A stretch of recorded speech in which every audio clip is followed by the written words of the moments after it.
what mythic would we build here? Pause.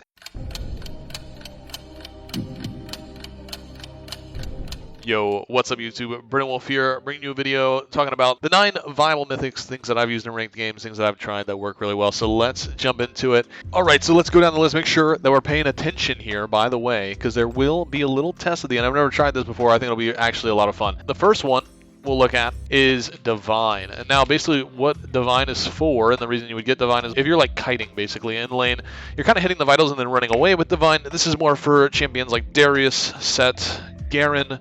Those are the champions I like to play Divine into, so it's more of that play style where if you're in lane, you're kind of maxing out your range on your Q and kind of backing away because of how much heals you get and the damage you deal.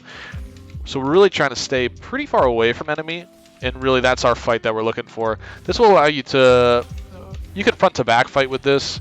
You can go for a flank on a play as well and try to dive the back line. Divine is overall really good. It's just, I like this better for those types of lanes, and the play style is a little bit different. It's more of that poke play style. You'll get a lot of value with Grasp in this too, but I still like to take Conquer, but that's the type of play style that we're looking for when we take Divine.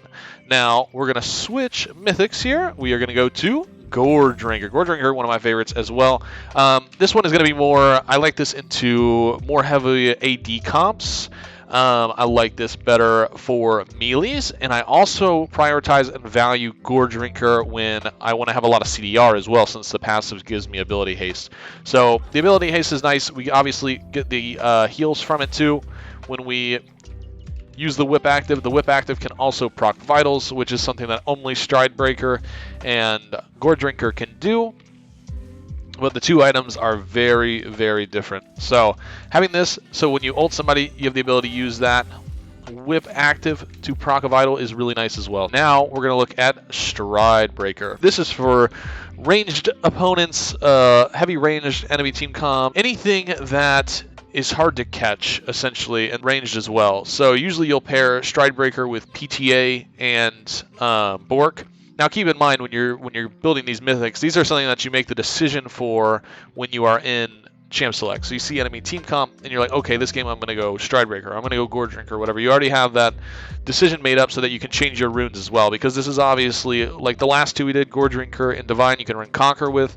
This one I highly recommend taking Press the Attack because it just scales a lot better with Stride and Bork. So this will give you that slow, which is very helpful, makes it very easy to catch somebody, hit the vitals with. And Stridebreaker is probably something I only build like 5 to 10% of the time. It's not too common. Usually I value Divine or Gore a little bit higher than them. But against like a Tryndamere or an Akshan or a Quinn, typically I'm going to want to take Stridebreaker. So those are the lanes I would take that for. And I also remember PTA for that build as well. And we're just going down the list here. Jak'Sho. Now this is an interesting one. Obviously you guys have seen the videos that we've done on Jak'Sho. Jak'Sho, pretty cool item. It procs vitals as well, kind of fun when it gets fully stacked. So that's kind of cool. Let me show you real quick. And pop. Pretty cool. But Jak'Sho is more of an item that is going to obviously give you resistances. That's what it's meant for. The scaling resistances going up as you're fighting. I usually like to take Conquer with this, and I usually take this item for a mythic only if enemy only has one or less, one or none, basically, true damage champions. Like taking this into like Camille or something like that kind of troll, or against a Viego and Tristana, like two people that we know are going to go Kraken Slayer. It's kind of not that great. This is more for like when enemy has very slow damage, not too bursty or anything like that, and this is going to keep you alive big time. And it's a fun item to use too. Pair this with Ravenous and Bork and go Conquer. It's a very, very fun build. Alright, next on the list, this is one item that I absolutely despise. Triforce.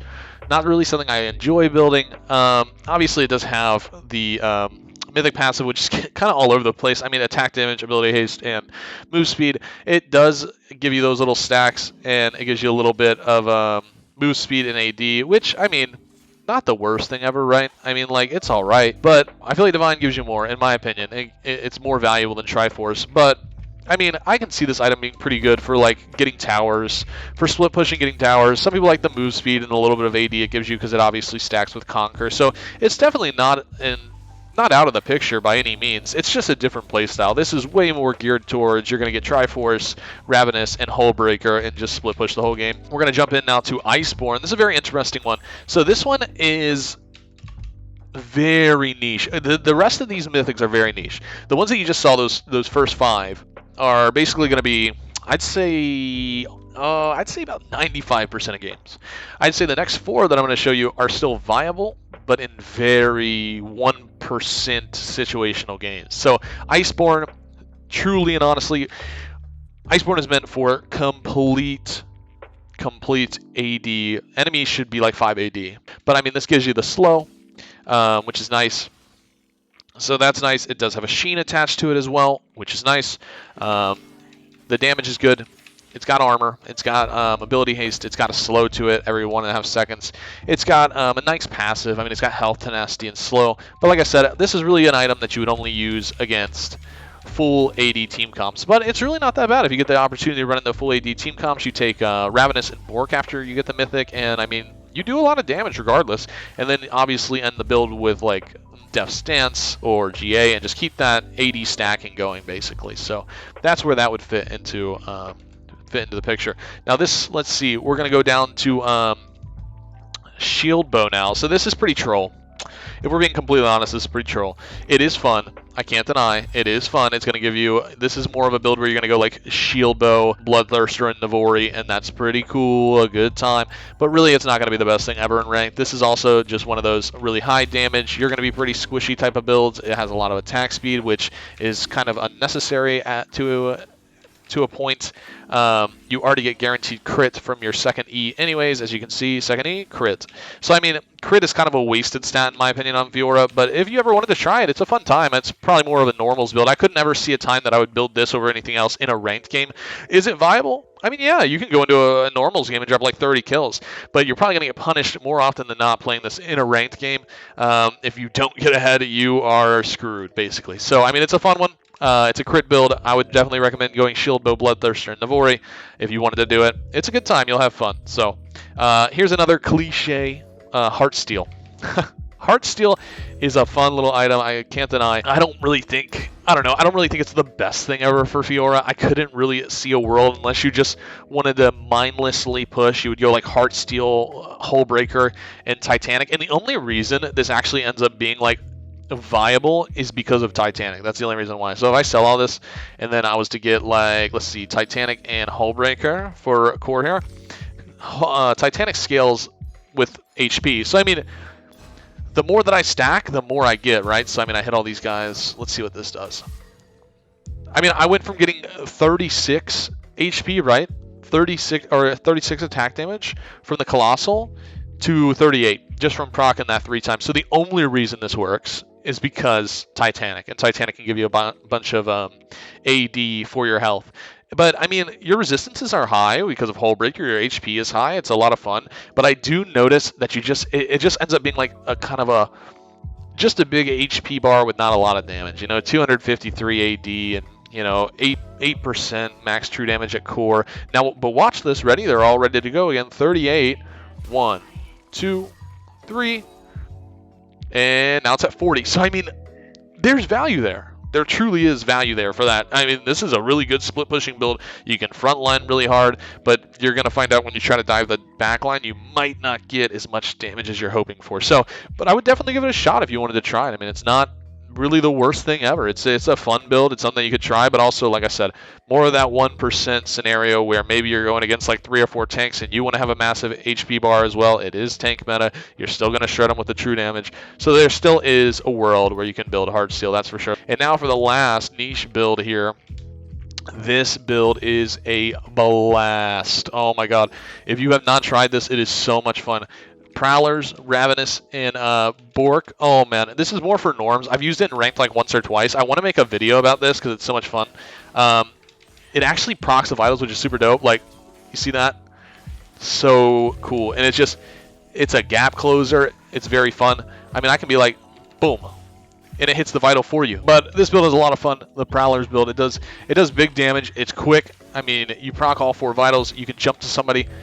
It's a gap closer. It hits vitals. I mean, it's just a super fun build. Obviously, I would say never to build this if enemy has a very consistent CC, but this build is such a blast. You got to try it in a normal or something like that. If you see the opportunity to play it in a ranked game, then that's awesome. I've used it, like I said, a few times in ranked, and it worked out for me. But at the same time, it's against, I mean, if you're going against somebody that's got heavy CC, this is going to be so useless. I mean, you're going to go in, and you're going to have no resistances. I have very low resistances. I'm going for full-out damage. If I try to go in with Prowlers and then get stopped, I mean, it's kind of over for me. So, and you can also fit in, you know, a mana immune on this as well. Why not? You're going full damage. For this one, I usually like to take press the attack as well. I like to take press the attack for the extra single target damage because that's kind of what this is for, along with mana flow and transcendence for the extra CDR as well. So super fun build. I definitely recommend trying it. Don't know how good it would really be in ranked, but I played it a few times and I did all right. So, and I want to make a video about it, so we'll see. Now, what we've all been waiting for. It's time for a test. Are you guys ready? We are going to take a little test, and I'm going to show you enemy team comps with your team comp, and you're going to tell me what mythic you would build. So here's what we've been waiting for is the test. Now look at this. Here's your team comp.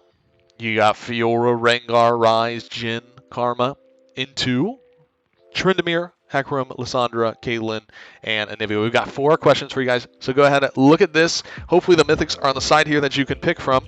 The 9 mythics. What mythic would you pick here? Pause.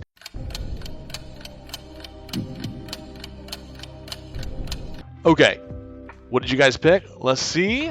For this exact game, Stridebreaker was the answer. So this is actually, we're going through all the we're going through games that we played, games that we actually built the mythic, and then you can see how well we did with it. So this was a Stride game, right? Because it's Tryndamere. He's fast. The Stridebreaker slows him down so that we can get our vitals out, get our damage out, get the ulti out real quick. And they also had Hecarim, Caitlyn, and Anivia. A lot of fast and a lot of ranged champions. Also, Lissandra's kind of just full.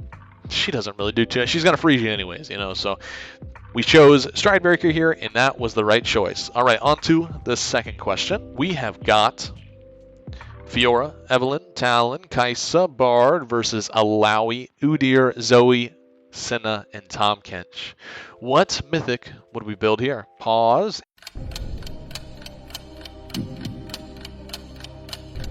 And what did you come up with? Let's see what the answer was. It was Jak'Sho. Now, why do we go Jak'Sho here? They don't have any huge burst damage. The only real burst they have is if you get poked by Zoe, but we're playing FIora, so we always just parry her bubble anyway, so it doesn't really matter. They don't have a lot of consistent damage. These are a bunch of people that are going to fight. It's going to be slow damage. A lot of movement is involved with dodging like Tahm Kench, Tongue, and Alawi tentacles. Jak'Sho was the right pick for this game. On to game 3.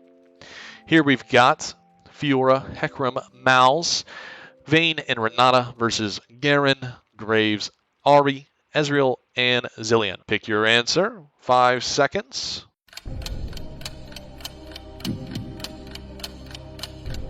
Let's see what we did. On to this game here. We went Divine. So we went Divine, obviously because it's Garen, it's a different playstyle. We want to use our Q to poke, do damage, and then run away, right? Also, we do have Graves too, who's going to fight onto us, and we are able to get like that poke damage. So all of these enemies, it's more for the actual poking, and then being very hard to kill in team fights as well. But another reason that we took Divine here too is because if you look at our team, we actually have a lot of wave clear. So this is another example where you could go Divine because I'm strictly building for Garen. I'm strictly building to 1v1 Garen in a side lane because they might have a little bit of dive potential with Ahri and Graves, but we have Malzahar, Hecarim, Vayne, and Renata. So we have engage, and we have disengage, and we have wave clear with Malzahar. So we don't really have to, I don't have to worry about being there for my team. I can strictly focus on building for Garen in this game, and it's perfectly fine. Last question. Here we go. What build did we go here? FIora, Vi, Syndra, Ezreal, and Yuumi versus Jace, Wukong, Kassadin, Jhin, and Pyke. 5 seconds.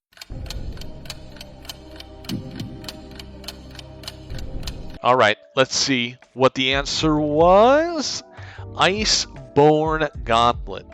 So the reason we went Iceborn here is because, for one, not a lot of true damage at all besides Pike. For AD, and the one person who is not AD is very fast. So we went Iceborn, 62,000 damage. We also tanked 65,000 damage because we had a little bit of armor. Obviously, we finished the build with a Maul at the very last second.